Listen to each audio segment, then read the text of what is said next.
go off in a caravan. By Enid Blyton.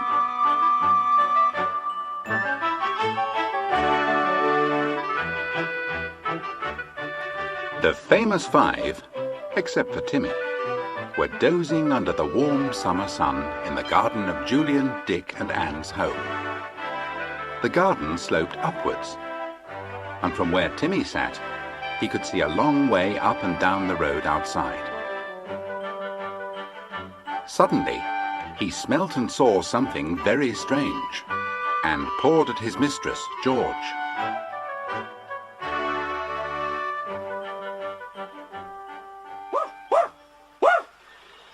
What's the matter, Timmy? Hey, look, everybody!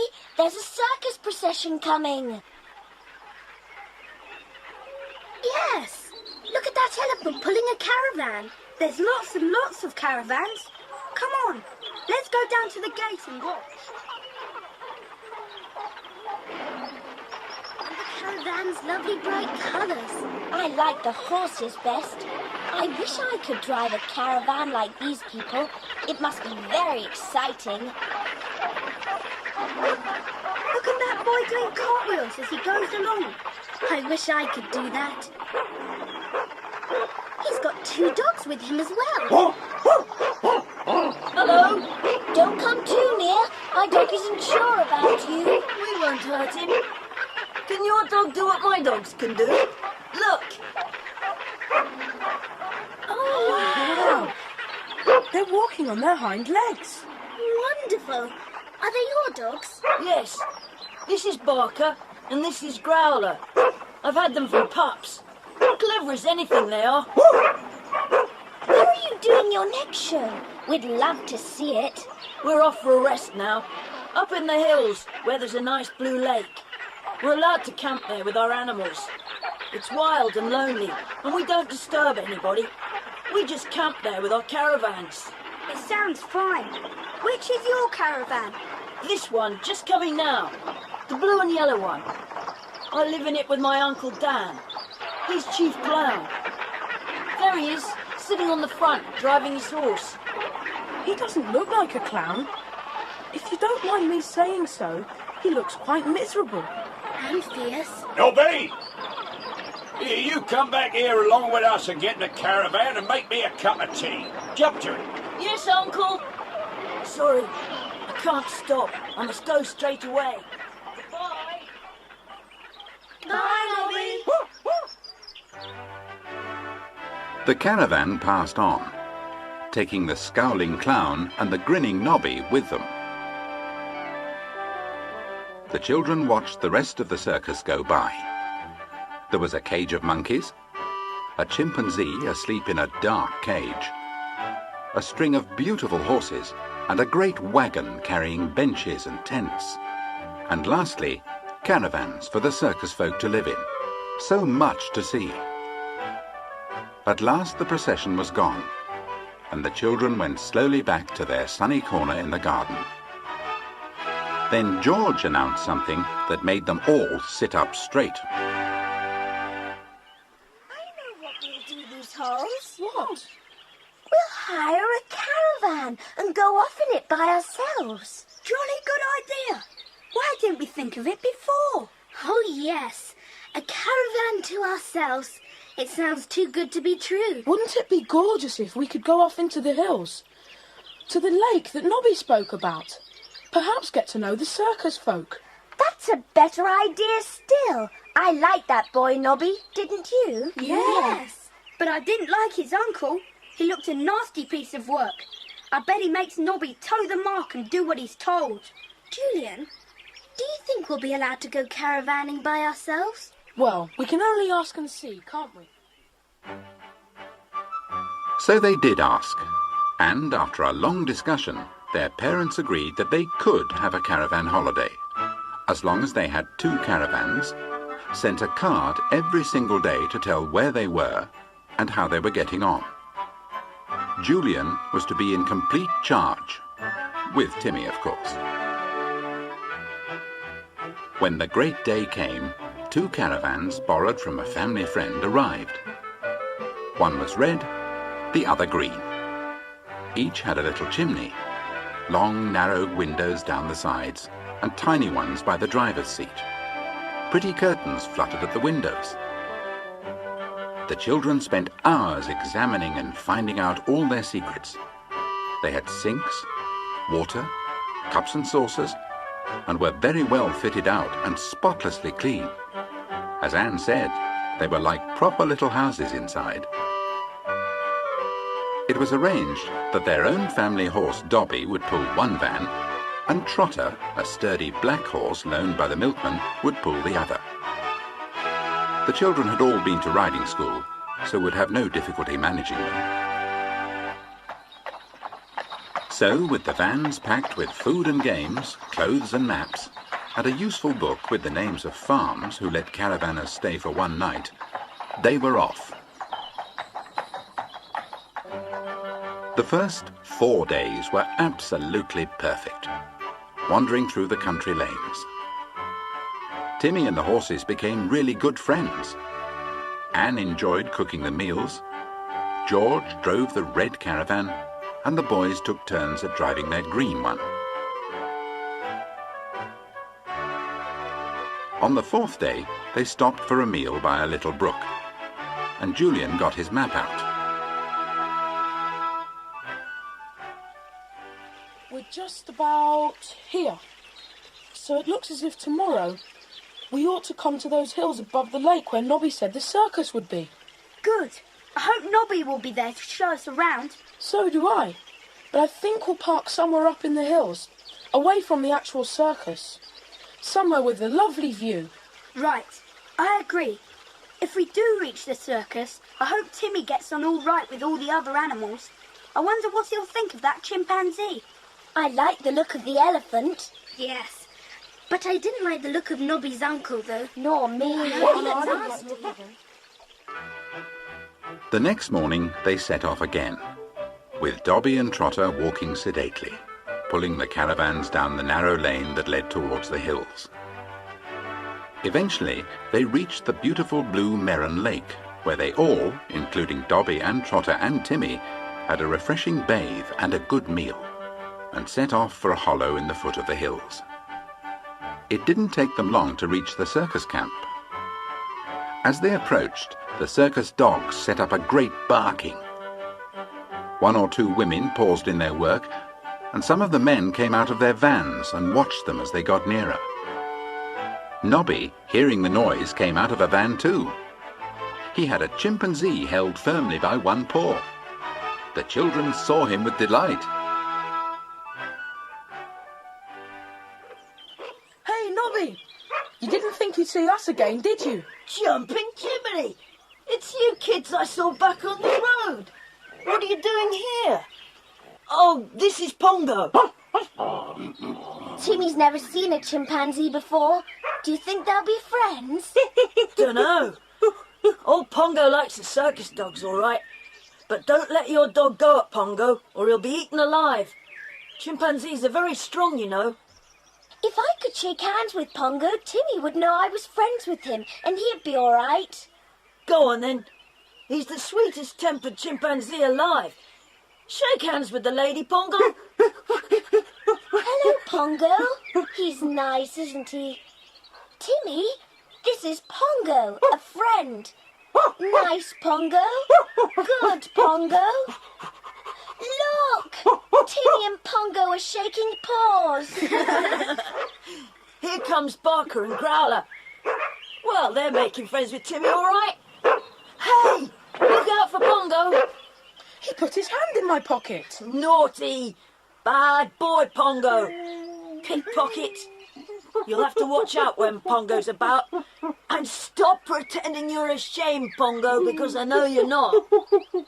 I say, aren't your caravans posh? They've been lent to us.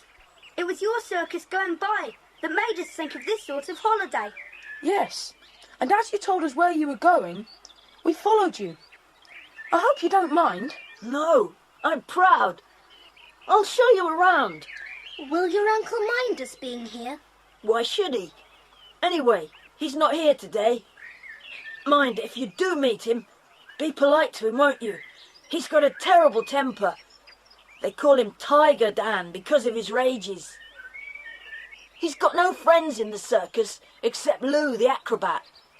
That's Lou over there, that tall lanky chap with the black shiny hair. Is he a good acrobat? First class. I've seen him climb a drainpipe straight up a tall building. And he's a marvel on a tightrope too. He's seen us and he's coming over. What are these kids doing messing about here? We're not messing about. We've come to see Nobby. Those your caravans? Yes. Posh, aren't they? Any adults with you? No, but we've got a dog to protect us. Shut up, you, or I'll kick you! Don't you dare! He'll go for you if you do. I'm not afraid of any dog. I've got ways of dealing with bad dogs. Now clear off, all of you! Go on, get out of it! Now you've torn it. If he catches you anywhere about, he'll boot you out. And be careful about that dog of yours. Jumping Jiminy, look at Pongo! He's in your green caravan. His face is covered in sweets. Pongo! Bad boy! Come here! Shall I whip you? No, please don't. He's only a scamp. We've plenty of sweets to spare. You have some too, Nobby. Thank you. It's nice to have friends like you, isn't it, Pongo? Nobody after that wanted to go round the circus camp.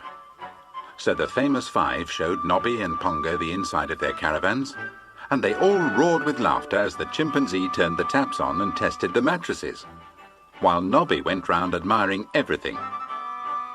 After Anne had got them all a splendid tea, they arranged that the five would stop there for one night, and then go up into the hills the next morning, where Nobby could come and visit them, and bring Pongo. So Nobby went off with Barker and Growler at his heels, and with Pongo held firmly by one paw, and the children and Timmy saw to the horses and prepared for the night. When darkness fell, there were clouds across the sky, and no stars or moon. It was pitch black. In the middle of the night, George heard Timmy give a low growl. George went to the half-open window and gestured to Timmy not to make a sound. George could feel the hairs rising all along the back of her neck. She heard two men talking together, and then a match struck, and she saw them lighting a cigarette. One was Nobby's Uncle Dan. The other was Lou, the acrobat. Suddenly in the darkness, the voices got nearer. That's settled. Let's get on back to the... Oh! What's that? I've walked into some yard. It's those posh caravans. I told those kids to clear off. What kids? Oh, some kids that know Nobby. Hey, I told you kids to clear off. Get out of it. What are you doing here at this time of night, making a row like that? Clear off! Who do you think you're talking to? Look, I told you to clear off earlier. Now go on, now! We're going in the morning, as we said. But we've got every right to be here. So go off and don't come disturbing us again. You cheeky young cockerel. I'll give you a leathering. Timmy, go. Don't bite. Worry them. Go on, get out of it. You hound. Call him off. Call him off. He's ripped over my trouser leg. Get off me. Come on, Lou. That dog's mad. He'll have us by the throat if we don't go. Call him off, you kids. And clear off out of here in the morning or we'll see you do. You'll pay for this one day. All right. Come here, Timmy. Stand till they've gone. Go at them if they come back. You kids will pay for this, mark my words. The four children were puzzled and upset by the behaviour of the two men. Early next morning they had breakfast and put the horses in their shafts and moved off towards the hill. As they set off down the track, Nobby ran after them. Why are you going so early? We're not very welcome here, Nobby. But we'll be waiting for you up in the hills. Bring Pongo up sometime. Right you are. I'll bring the dogs too.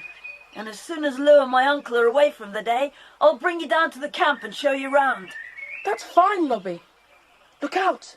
Here comes your uncle and his friend now. Ah, you're going now, are you? Nice to see you kids so obedient. Where are you going? Up the hills. Not that it's got anything to do with you. You want to go round the hills, not over the top. Silly way to go up there with the horses having to haul the vans up. We're going the way we want to go, and that's up the hill. Get out of the way, please. Gee up, Trotter. Bye. Goodbye, Nobby. And if I catch Nobby talking to you lot again, I'll give him a box round the ears that'll make him see stars. The road wound into the hills, and halfway up, the caravans crossed a stone bridge under which a very swift stream flowed. It looked a bit strange to the children, as it appeared as if it flowed out of a hole in the hillside. And even stranger still, when they went to drink from it, the water didn't taste very fresh. But they wandered on a bit further and found a fresh spring that flowed out cold and clear. This joined the fast-flowing stream lower down the hill and then into the lake below. They went round a bend in the road and came to a farm with a rambling collection of old buildings sprawling down the hillside. As they approached, the farmer looked up in some surprise. Good morning, sir. Oh, good morning, young folk. Don't see many people round here with caravans like that, especially children by themselves. We're on a caravanning holiday. I wonder if you could tell us if there is somewhere we can camp with a fine view over the lake. Yes, young man, I can. You go on for about half a mile. The track goes that far, and when you come to a clump of fine birch trees, you'll see a sheltered hollow set right in the hillside with a wonderful view over the lake. Well, and you'll be sheltered from the winds too. That's very kind of you. Do you think we could buy some food from you? I'll pay for everything as I go, of course. Oh, certainly. You can go and have a word with my wife. She likes children and will be sure to look after you. And she did. She was a plump, good-humoured woman who gave them a very warm welcome and set them on their way laden with eggs and hams and scones and ginger cakes and plums, all at very, very low prices. And she pressed a bottle of raspberry syrup into Anne's hand and wouldn't dream of letting her pay for it. They were very pleased to have such a friendly couple near to where they would be camping. Just half a mile away, they found the clump of birch trees and drove into the hollow. The view was magnificent. They could see right down the steep hillside to the lake, which lay spread out, flat and smooth, like an enchanted mirror. Julian backed the caravans into the hollow, where heather grew like a springy purple carpet, and harebells, pale as an evening sky, grew from the crevices. There was even a spring of crystal clear water, a perfect place for camping. It was fun settling in. The horses were taken to a big field where the farmer kept his own horses, with plenty of grass and fresh water, and the children settled down to enjoy a big meal on a rocky ledge hung with heather. What a wonderful place! And with a front seat view of the lake. It really is gorgeous. Can anyone see anything of the circus from up here? There's a spiral or two of smoke from over there. That's about where the camp is. And look, there's a boat pushing out onto the lake. Doesn't it look small? Perhaps it's Nobby. I'll go and get my field glasses. If it is Nobby, we could get him to signal to us from the boat when he wants to tell us that his uncle and Lou are away. Yes! Then we'd know if it was safe or not to go down to the camp. Here's Julian. Is it Nobby, Ju? Yes. And he's got... Yes, it is. It's Pongo with him. Oh, give me a look first. Shall we go down to the lake for a swim this evening? It would be really refreshing and we might meet Nobby. We can leave Timmy to guard the vans. Good idea. You'll be on guard, Timmy, understand?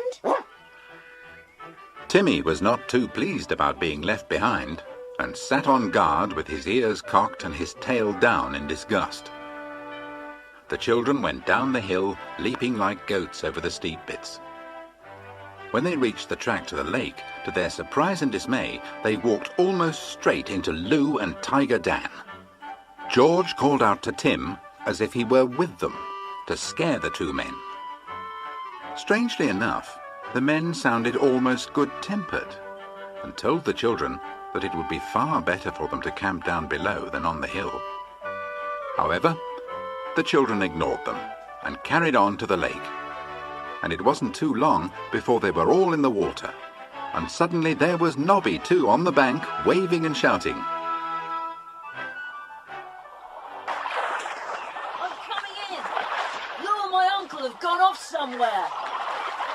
Isn't it lovely? Look at Pongo watching us from the bank. Yes, he doesn't like the water. Nobby, quiet a minute and let me talk to you. We met Lou and your uncle just now, going up into the hills. Up into the hills? Whatever for? They never fetch things from the farm. The women do that early each morning. Well, we did meet them, and they seemed very surprised to see us. And it seems jolly strange that they tried to persuade us to bring our caravans down from the hills and camp here, when only yesterday they were shouting at us for being down here. It's been a strange day. I've had a bad day myself. Look at these bruises that my uncle gave me for making friends with you. I'll have to be careful he doesn't see me with you again. Nobody else in the camp will split on me, though. They all hate Lou and Tiger Dan. We saw you in your boat with Pongo. If ever you want to signal to us, you could do it by going in your boat and waving a handkerchief or something. We've got field glasses and can easily see you. We'd know it would be safe to come down then. Right. Come on, everybody. Race you to the shore. On the shore, the children dried themselves and changed, and invited Nobby back for supper. So all five, with the two dogs, Barker and Growler, set off up the hill. On the way, Nobby told the others about his life in the circus. He told how his mother and father had died when he was younger, and had left a bit of money to him. But it turned out that they had asked Tiger Dan to look after him, and he'd taken the money and called himself Uncle. Nobby lived with him, but was very unhappy, and planned to run away and join another circus as soon as he was old enough. Nobby had told them he had never been to school and could only read a little bit. By the time he had told his sad story, they had all reached the two caravans. As they approached, they could hear Timmy barking, and then, to their disgust, they saw Tiger Dan and Lou waiting for them. It was too late for Nobby to hide. Why are you camping just here? Aren't you going over the hill? It's nothing to do with you. You told us to clear out from down below. It is to do with us. We came up here to find a place for some of our animals. We don't want you to be in any danger. We shan't be. And there's plenty of room up here for us and your animals. You won't scare us off. If we want help, there's the farmer and his men quite near. To say nothing of our dog. He's dangerous, that dog of yours. He ought to be destroyed. He's only dangerous to thieves and rogues. He'll maul you if you go near. Well, you can come near the camp if you want to. You can bathe in the lake, and Nobby can show you round our camp, and you can make friends with all the animals. Jumping Jiminy! Didn't you beat me black and blue for being friends with these kids here? What's the game? You've never had animals up here before. Shut up. We didn't want Nobby to make friends with posh people like you. But you seem okay. You're welcome to come down and camp by the lake, and Nobby will show you everything in the circus. Can't say fairer than that, can I? Sorry, but our plans are made. We're not moving. No. Come on, let's go and find Timmy. He's barking his head off because he can hear us. Well, you go too, Nobby, if you want to. Keep your fine friends, and much good will they do you. At the caravans, Timmy was delighted to see them back, and the 5 children and 3 dogs sat round and enjoyed a splendid supper which Anne prepared for them. They had quite a serious talk about the 2 men wanting them to go back and camp by the lake. Julian wondered if it would be better if they didn't find another camping site altogether. But they decided they weren't going to give in so easily, and Nobby encouraged them to stay, because he said Lou and his uncle were always trying to make trouble just for the sake of it. As the sun went down in a blaze of orange and red, Nobby and his dogs returned to the camp, hoping he would see the famous five the next day. In fact, the next day was one of the most exciting days the four children had ever had. After Dick had been to the farm and returned with wonderful baskets of food supplied by Mrs. Mackey, the farmer's wife, they had seen Nobby on the lake, signalling that it was all clear for them to go down. They left poor Timmy on guard again, which he was not too pleased about, and went down to the circus camp where Nobby, Pongo, Barker and Growler were waiting for them. Nobby was grinning from ear to ear. Well, what do you want to see first? Everything, please. Right, we'll start off here with Old Lady the elephant. Then I'll show you the rest. And he did. They saw the elephant play cricket. The beautiful shining black horses trot round with Nobby on the back of the most fiery one. They saw the performing dogs play football and spoke with the people there, who were friendly but rather shy. They had a swim in the lake with the elephant, and afterwards settled down with Pongo and Nobby and enjoyed the lovely picnic supplied by Mrs. Mackey. Pongo got into trouble once or twice for stealing food when he thought no one was looking, but the children loved him. In the afternoon, Nobby showed them round the wagons and explained how they unpacked each time there was a show, and how they put up the big top. They came across one small wagon that Nobby said was a mystery, because once, when he went to look inside it, his uncle had hit him very hard indeed.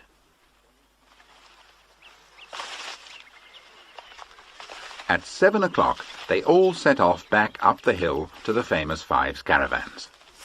When they got there, Timmy flung himself on George as if he hadn't seen her for a year. All right, Timmy, we're back now. All right, Timmy. He sounds cross. Poor old Timmy. He must think we've quite deserted him. Oh, look! Pongo's shaking hands with Timmy's tail. Hello. What's Barker gnawing at?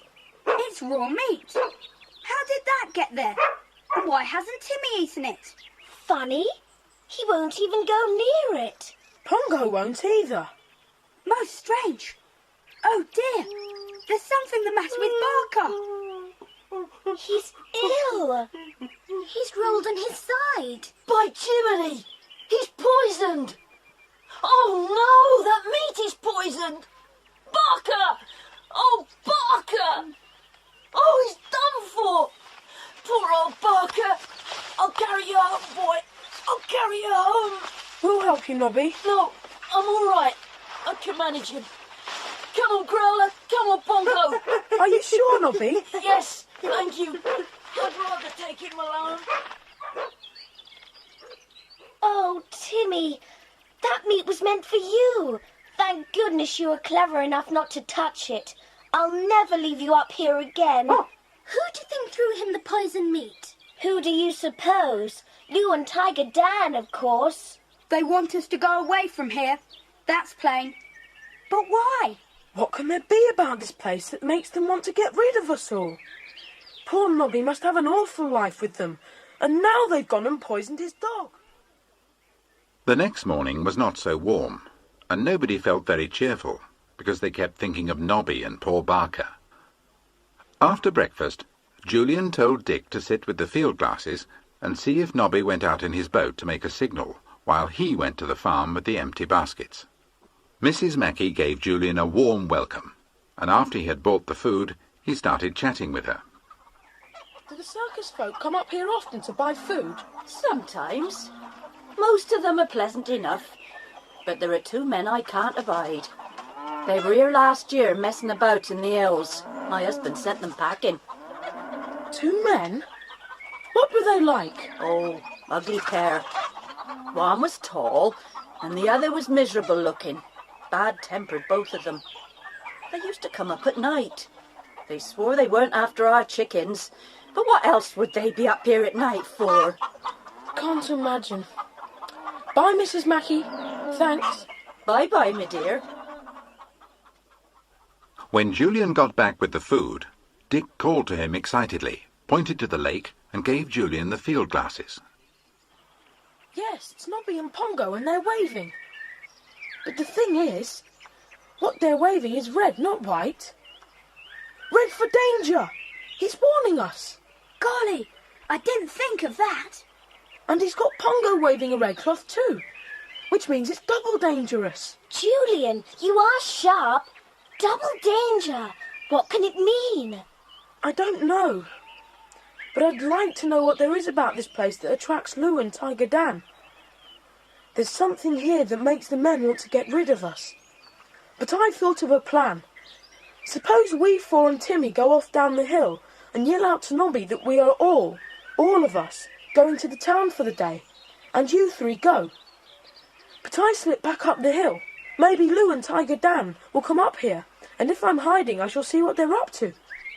That's a great idea.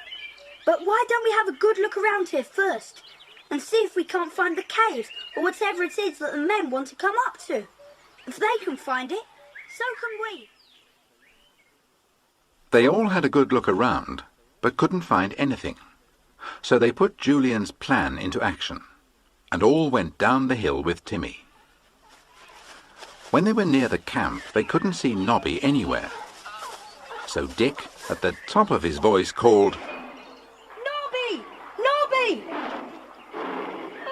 Soon Nobby appeared from behind a caravan, looking rather scared. He didn't go near the children, but just stood looking pale and frightened. Then Tiger Dan suddenly appeared and grabbed Nobby's arm fiercely. Julian called out, Nobby, we're going into town. We shan't be back till this evening. We're going into town, do you hear? Nobby tried to yell something back, but his uncle roughly put his hand across his mouth and hauled him away, shaking him savagely.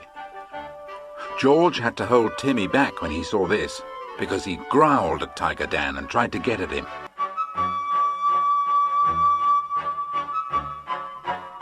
Julian quickly ascertained from the Elephant Man that Barker, although very ill, was fortunately still alive.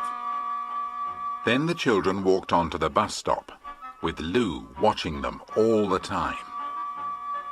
When at last the bus came, they all got on and took 3 tickets to the town and 1 to the nearest stop.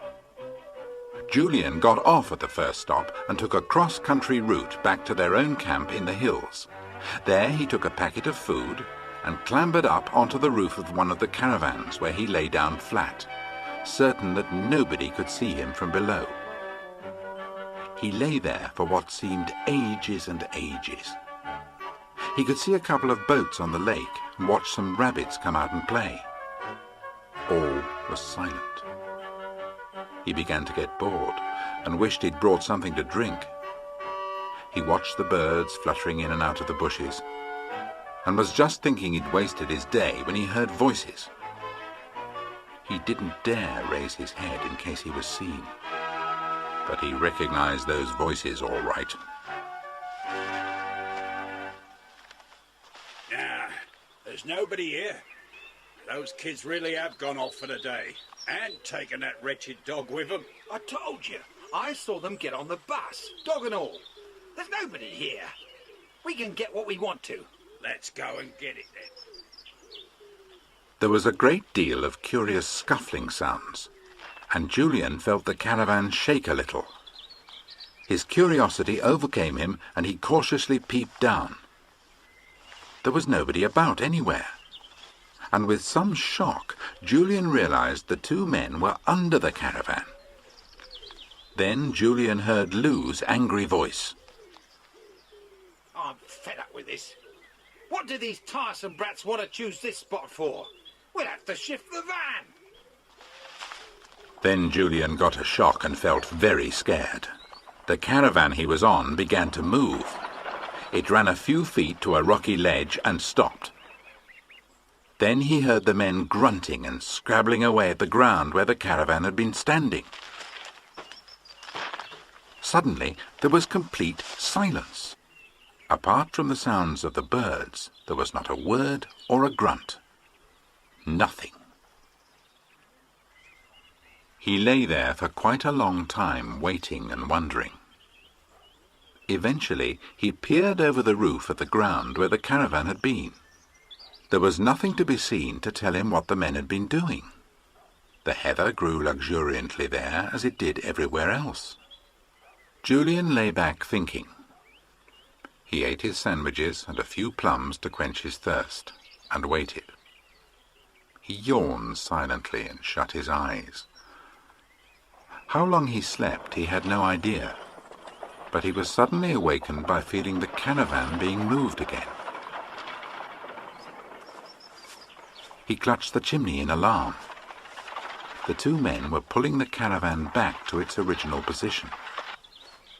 Then, to his horror, they went to the rocky ledge, lay down in the sun, and dozed off. Julian began to get cramp. He stretched and leaned over to get a better view of the men. They were fast asleep, and beside them were two neat, strong, thick sacks. Julian was still pondering the mystery when he jumped violently. A squat, ugly face was peering at him from a bramble bush. Who could it be? Then he saw a hairy hand and realized it was Pongo the chimpanzee. Pongo was pleased to see Julian and didn't think it at all curious that he was on the caravan roof. Then Julian saw Nobby's face appear, tear-stained, swollen and bruised. When he saw Julian, his mouth fell open with surprise, and he heaved himself out of the bushes and, to Julian's horror, fell straight on top of Tiger Dan. What's going on? Oh, it's you brat. And that stupid monkey. I didn't know you were here. I swear it. Let me go. Let me go. I only came out to look for my knife I lost yesterday. Yeah, how long have you been here? You've been spying? No, I've only just come. I've been at the camp all the morning. You asked Larry or Rossi, I've been helping them. You've been spying on us. You've been spying on us, that's what you've been doing. You haven't had enough beatings yet. Well, there's nobody up here to hear you scream, so we'll show you what a real beating is. Give me your belt, Dan. Right. No, please. Julian couldn't bear it, and was just about to leap off the roof when somebody stepped in who was not going to see poor Nobby get hurt. It was Pongo. Although he was really very afraid of the two men, he leapt at them with shrill, chattering noises. He bit Lou's arm hard. Then he bit Tiger Dan's leg. Lou lashed out with his belt and caught Pongo's shoulder. Pongo leapt at him, trying to bite his throat. Lou was terrified. Tiger Dan rushed down the hill at top speed. Nobby called to the chimpanzee to let Lou go, and the man followed Tiger Dan downhill, crashing through the bushes, just as if 100 chimpanzees were after him. Nobby sat trembling with his arm round the anxious animal, and Julian dropped to the ground from the caravan roof. He too sat beside the trembling boy and gave him a hug. I was just coming to give you a hand when Pongo started at them. Were you really? You're a real friend. Good as Pongo here. And Julian felt quite proud to be ranked in bravery with the chimpanzee. After a while, the rest of the children returned from town and arrived back at the camp. They had brought a supply of ginger beer with them, which Julian, Nobby and Pongo all drank very thirstily. Julian told the amazed children all that had happened to him, and then Nobby told his part. I had to come here to warn you that Lou and Tiger Dan swore they'd poison Timmy, even if they had to knock him on the head to do it. Let them try. And they said they'd damage your caravans too. Burn them or something. But they must know they'd get into trouble with the police if they did that. I'm only telling you what they said. They'll stick at nothing to get their own way. They tried to poison Timmy once, didn't they? And poor old Barker got it instead. Is Barker all right? No. I think he's dying. Our monkey lady Lucilla is looking after him for me. She's marvellous with animals. I've put Growler with the other dogs to be safe, but I daren't go back. They'll half kill me if I do. You're not going back. You're staying with us here. You only got beaten up because you came here to warn us. You're our friend now, and we'll all stick together. Yes, we must. Thank you all so much. And now we'll do a little exploring and find out where those two men got to, shall we? Oh, yes. But do we have to get under the caravan, Julian? Not if we move it like they did. Come on. It took all 5 of them and Pongo to move the caravan a few feet. Then the children dropped onto the carpet of heather and started pulling up thick tufts. They had dragged a patch of heather aside about 5 feet square when there was a gasp of exclamation. Jiminy, look! Boards under the heather, laid neatly across. What for? Pull them up while I fetch my torch. Go on, George. Go on. Look, a deep hole. Here's the torch. My word! It goes right down into the hillside, and there are footholds on one side. To think we went and parked our caravans exactly over the entrance to the men's hiding place. That's why they were wild with us. No wonder they changed their minds and wanted us to go down and camp by the lake. Gosh! So that's where they went when I was hiding on the van. They were down there for a long time, and were clever enough to replace the planks, and drag some of the heather over them to hide where they went down. Can we go down? No, not now. Tomorrow, perhaps, when we've bought some torches. This really is an adventure. The next morning, George, Anne, Julian and Timmy went to the town to buy the torches, while Dick and Nobby stayed behind with Pongo to guard the caravans. Lou and Tiger Dan came near the caravans once, but Pongo went at them so ferociously that they soon went away again, swearing revenge on the monkey, and on the children too. Later, Dick and Nobby were quite relieved when they heard another noise and realized it was Timmy and the children coming back. Dick? Nobby? You all right? Did anything happen while we were away? Do you know, we saw Lou and Tiger Dan getting on the bus as we got off. They were carrying bags as if they meant to stay away. Did you? That's good. They came up here, you know, and Pongo chased them off.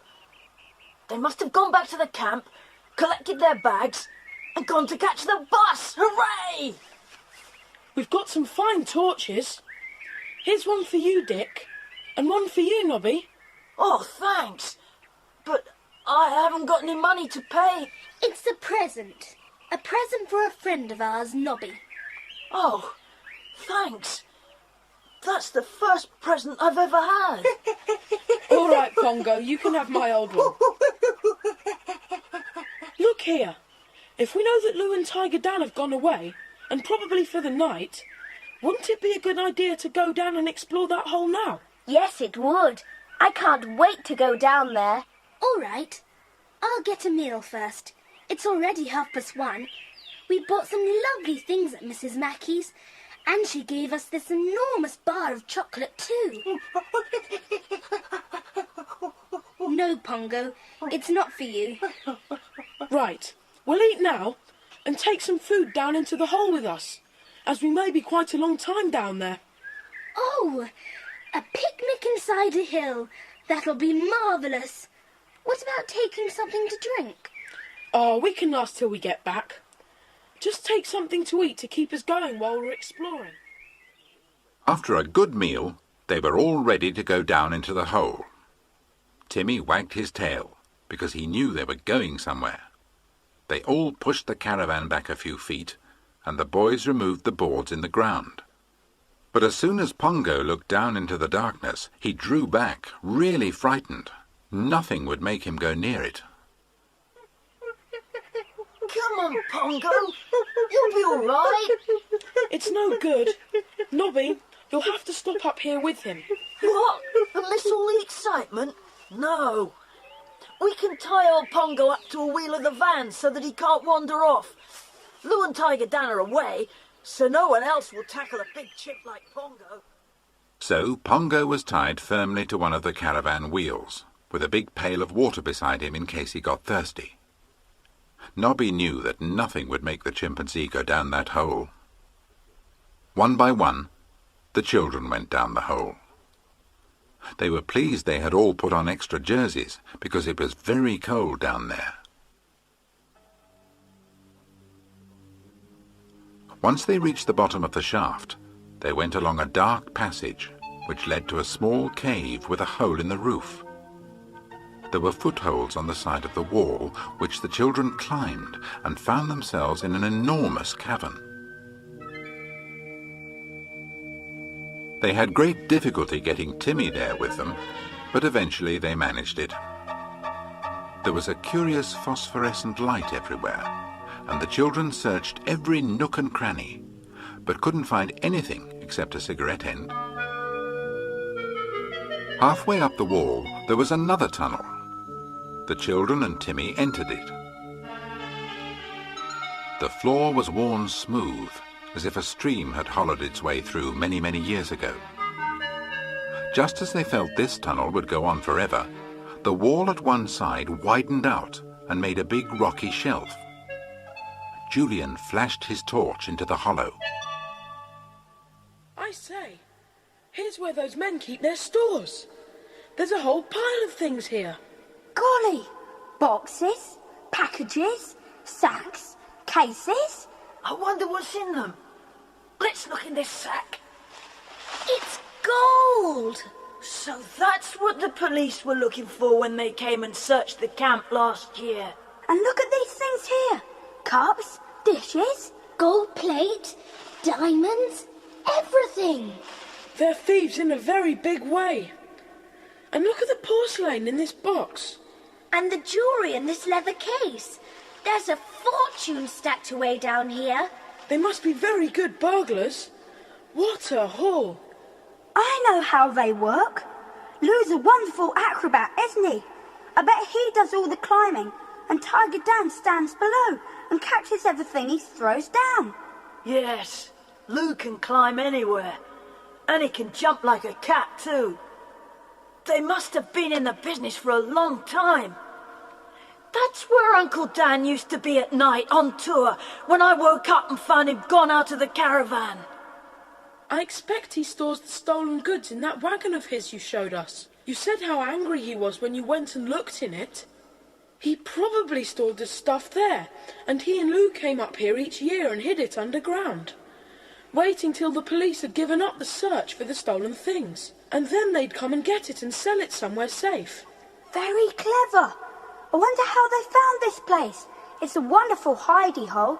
Yes, nobody would ever dream of it. And then we come along and put our caravan on top of the entrance, just as they want to put something in and take something out. It must have annoyed them. What are we going to do about it? Tell the police, of course. Let's explore a bit farther, shall we? Come on.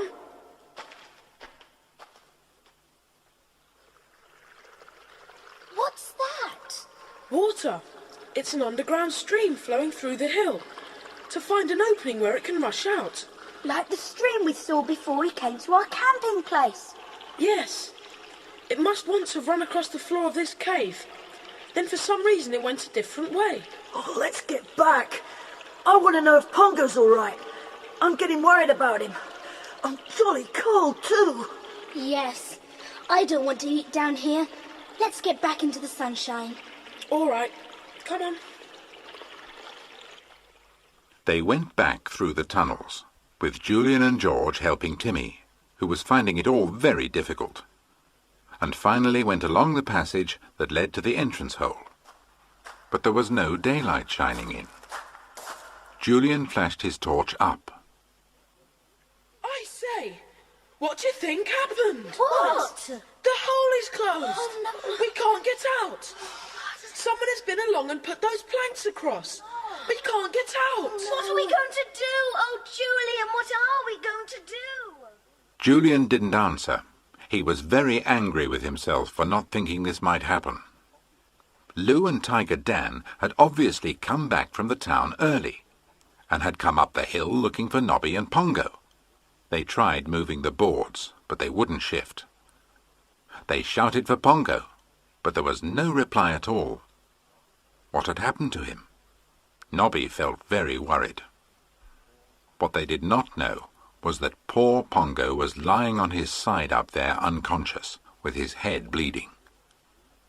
What Julian had feared had actually happened. Lou and Tiger Dan had come up the hill to look for Nobby. Nobby! Nobby! We've come to make friends, not to hurt you. We've got money for you. Be a sensible boy. Come on, Nobby, come back to the camp. There's nobody here except that cursed chimp. Look, over there, tied up to the wheel of that van. Where's Nobby then? Here, look, that caravan's been moved. Hey, those kids have come back and found their way underground, interfering little brutes. What do we do now? Well, first we deal with that chimpanzee creature. We can't get near him. Nah, but there's plenty of stones around. Come on, we'll stone him. Come on, here.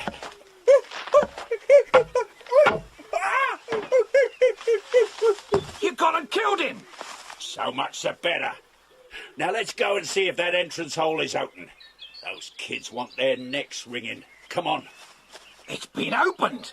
What'll we do now? Follow our plan. Go down when it's dark and collect the stuff.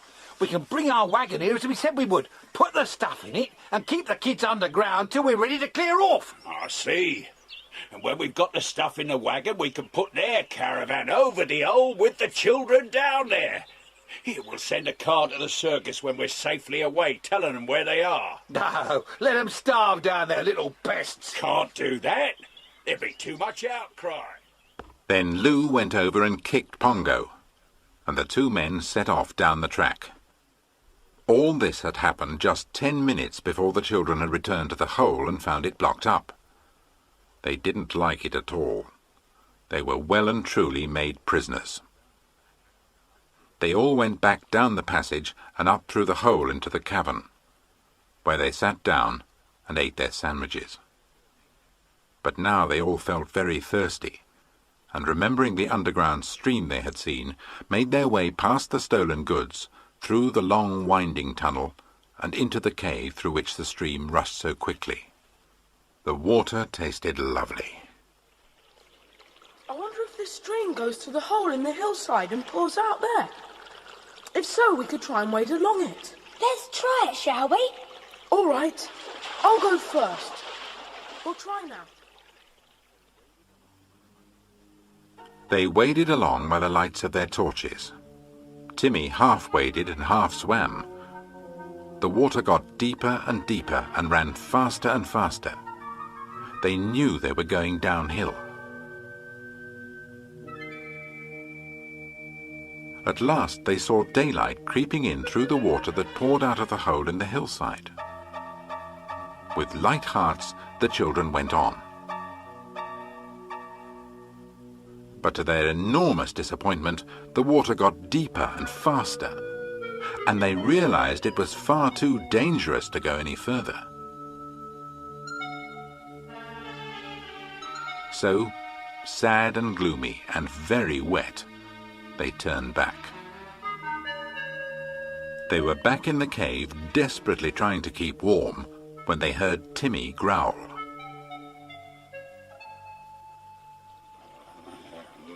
What is it, Timmy? Someone's wading up the stream. They must have got in the place where we couldn't get out. Who is it? It can't be Lou and Tiger Dan. They'd go to the hole. Hush, everybody. It's Pongo! Pongo! You've escaped! Oh, look at his head. He's been hurt badly. Poor Pongo! But he won't let us touch it. He must have gnawed his way through the ropes and then found his way into the hole where the stream runs out. Well done, Clever. I say, what about tying a note round Pongo's neck and sending him out again? Perhaps he'd go to one of your friends in the circus, Nobby. We could try. You write a note, Julian, and I'll try and explain to Pongo. Now, Pongo, old chap, I want you to go out and find your way back. And Pongo turned and disappeared up the stream. When he had gone, the children began to feel very cold and huddled up together for warmth. All except Timmy dozed off, and after a while they heard him growl. They were all wide awake at once. Had help come? They soon knew. A head poked through the hole nearby, and a torch shone on them.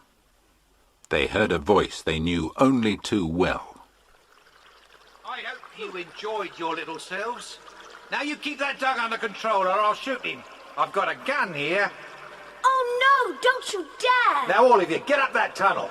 Dan and I have got work to do and we want no interference from you brats. All right, Dan, get on with it. I got this dog covered. All right, Lou. Bit too smart for yourselves, you kids, weren't you? See what happens to little smarties like you. You're prisoners in this place now. What do you mean? Surely you won't leave us to starve? Oh, no, we're much too fond of you for that. In 2 or 3 days, someone will find you, if you're lucky. Tiger Dan had just staggered out into the next cave with another sackful, and hadn't been gone half a minute when a wail echoed through the tunnel. Hey, Lou! Help! Somebody's attacking me! Help! It must be Pongo. It may be Pongo by himself. If so, they'll shoot him, and we shan't be rescued. I'm going to slip down the tunnel and hide in a big cave, then try and get into the passage that leads up to the entrance hole, and hop out and find help. I'll do it while all this row is going on. You all go off somewhere and hide, in case the men come back and find us gone. Without another word, Dick walked down the tunnel and through the big cave where all the noise was coming from. The men were too occupied to notice. Pongo seemed to have hold of them both at once. Lou dared not shoot for fear of hitting Tiger Dan. Leaving the shouting and snarling behind, Dick shone his torch and ran till he came to the hole under the caravans. He was up and out in a flash, and excitedly placed the boards back over the hole, put some heavy stones on them, and ran off down the hill. Down below, the men had freed themselves at last. Pongo's strength had given out, and he ran into the darkness of the tunnels, sniffing out the children, and joined them. Lou and Tiger Dan decided the best thing they could do was to take their stuff and get out to their wagon and go away. But they had a terrible shock when they arrived back at the hole and found it was closed. In a tearing rage they went to find the children, who with Timmy and Pongo were hiding on a ledge just above the stream. Lou's torch caught sight of them, and he grabbed Julian and pulled him down. I'll shoot that dog and that chip if one of them puts his nose out of there. And that boy with the dog. You can come down here too. If I do, the dog will follow me, and I'm not going to have him shot. You come down, my boy. We're going to show you two what happens to kids who interfere. Nobby knows. Now you two boys are going to know. And where's the other girl? There were two. I expect she's gone on up the passage. Just as George began to walk towards the men, Julian kicked the torch out of Lou's hand, and everything was plunged into darkness. A shot rang out, and a bullet rattled round the cave. George switched her torch on, and Timmy and Pongo flew at the two men. Lou was kicking frantically, trying to keep Timmy off his throat, and Pongo attacked Tiger Dan, who gave a yell of fright and ran to the tunnel. Then stopped in astonishment. Dick was coming towards him with 4 burly policemen. One carried a revolver in his hand. Tiger Dan put his hands up at once. George and Nobby called the animals back to them. Pongo! Come here! Good Pongo! Timmy, come off. Good dog. And what's all this going on? Ah, it's you, Lou Allberg. Get up off the floor. Come on, get up. How did you get it? So one of you kids slipped out and shut the boards? I might have guessed. You! Yes, me. But there were 4 boys in there just now. Except I'm not a boy. Hold your tongue, Dan. You'll have enough talking to do when you explain some of the things we've heard about. I think we'll get out of this place. Take these two away. Come on, quick march. Dick, how did you get back here so quickly? I didn't expect you for hours. I went to the farm, woke up the Mackies, and phoned the police from there. And they got here in double time. Is everyone all right? Yes, just. Here we all are. Will those two go to prison? Yes, certainly. These burglaries have been worrying us for 4 years or more. Now, what are you children going to do? Do you want to come down to town with us after all this disturbing adventure? No, thanks. We shall be all right in our caravans with Timmy and Pongo. As you wish. But we shall be up to see you in the morning, asking a few questions and looking around. And thanks for your help in capturing these two criminals. Once back in the caravans, they had a good meal and went to bed. Nobby curled up with Pongo, and Timmy as usual slept on George's feet. Peace reigned, and that night nothing came to disturb them.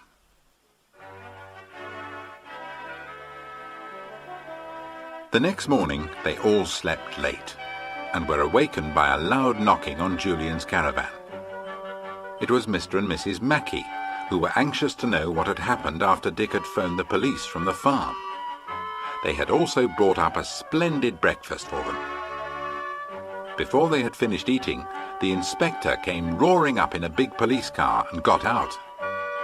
Over a cup of tea, he asked them all sorts of questions, and finally smiled broadly.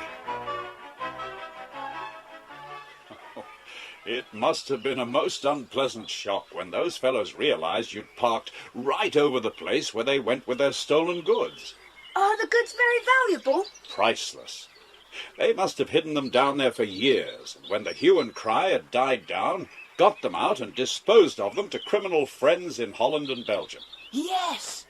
Tiger Dan had circus friends all over Europe, and it would be easy for Lou to break into any building. He can climb anywhere and do anything with ropes and ladders. While they were talking, Pongo had got himself covered in honey and was in an awful mess.